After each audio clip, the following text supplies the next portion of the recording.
ఇప్పుడు నా శిష్యులు నా వాళ్ళు అని కాదు, నా దగ్గరకు వచ్చిన తర్వాత బాగుపడిన వాళ్ళు వాళ్ళందరితోటి అందరికీ ఉపకారం కూడా అట్లాగే చేస్తారు. మంత్రాలయం ఎమ్మెల్యే గారు యాక్చువల్గా ఆయన వైఎస్ఆర్సీపీ పార్టీ, కానీ నేను ఎమ్మెల్యే అవ్వాలంటారు.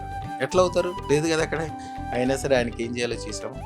మన దగ్గరకు వచ్చిన తర్వాత వశీకరణ మంత్రం పంపిస్తాము అదృష్టం పెట్టుకున్నాక.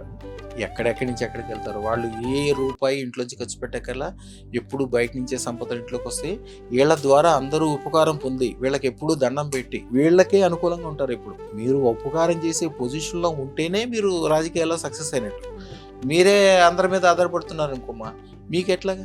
ఇప్పుడు కూడా స్వార్థం, ఇప్పుడు నాకేం స్వార్థం లేదంటారు. స్వార్థం లేకపోతే ఎట్లా? మీరు ఇండియాకే ఉపకారం చేస్తారు కానీ పాకిస్తాన్కి ఉపకారం చేయరుగా. మరి పాకిస్తాన్ కూడా మనుషులే కదా.